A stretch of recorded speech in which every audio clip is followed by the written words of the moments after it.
Today the biggest news comes from Russia. Here, a staggering announcement has pulled the curtain back on the country's wartime manpower crisis. Moscow plans to import 1 million Indian workers, a move that reveals the scale of Russia's internal collapse and its growing dependence on foreign labor to sustain even basic functions.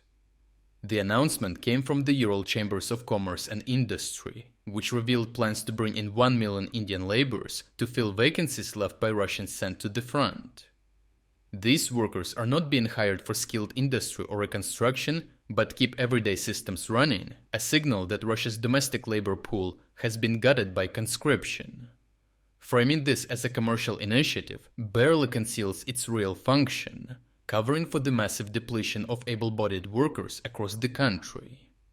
The impact was immediate, and while state media largely ignored the news, regional outlets and officials confirmed it quietly, and the announcement circulated widely on military-focused channels. What little commentary emerged from Russian politicians was vague and avoidant, focused on economic partnerships rather than addressing the underlying issue. But the move did not go unnoticed. It broke a powerful illusion that Russia, despite mounting casualties and mobilization rounds, could rely indefinitely on its population. This moment also reveals growing fatigue inside Russian society. The silence of the state has left a vacuum filled with sarcasm and unease. Russian veterans associations and military analysts, many of whom have supported earlier mobilizations, are now beginning to question the logic of replacing conscripted citizens with foreigners. Their tone has shifted from patriotic confidence to guarded discomfort, a trend that points to a broader decline of the war narrative. The scale of this decline was underscored by a separate development just days earlier. Pavel Gubarev, a former official of the self-declared Donetsk People's Republic, publicly admitted that Russia has suffered over 1 million killed, wounded, or missing in just 3.5 years.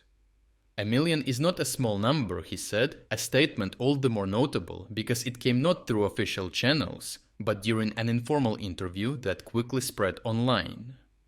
No Kremlin spokesperson has confirmed the figure, but Gubarev's words offered a rare breach in the wall of censorship and illustrated how deeply the toll has cut into Russian society. The Indian labor plan is not an isolated event, it is part of a broader shift in how Russia is attempting to offset its mounting losses. In recent weeks, Ukrainian forces have captured multiple Cameroonian nationals in frontline areas. These individuals had been promised factory work in Russia, but were issued military gear upon arrival.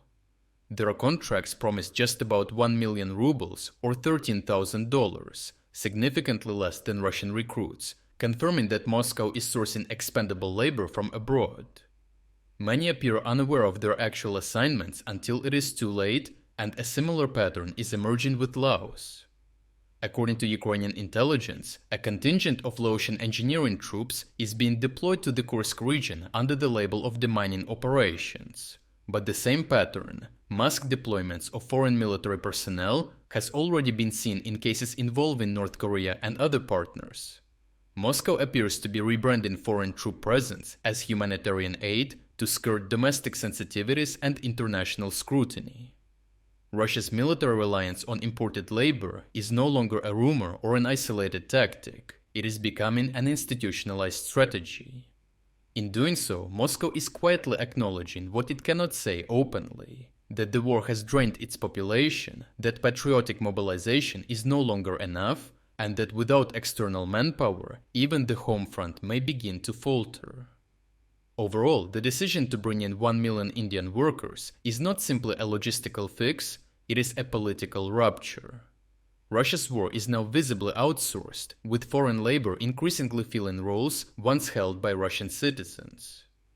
India, Cameroon, and Laos are not volunteering support, they are being drawn into a system that conceals its real costs and intentions. For Ukraine and its partners, this shift is a clear indicator that Russia's manpower crisis is not just real, it is accelerating. If you are against the invasion of Ukraine and you want to support the work that I am doing, consider subscribing to our own independent news website. Here you can find our exclusive strategic insights, comprehensive overviews of all fronts, and regular tactical analysis videos. By subscribing, you will not only show your support for this channel, but also help and defend independent journalism. The link to our website is in the description. Thank you for watching this report, and I appreciate everyone who stepped up to join us.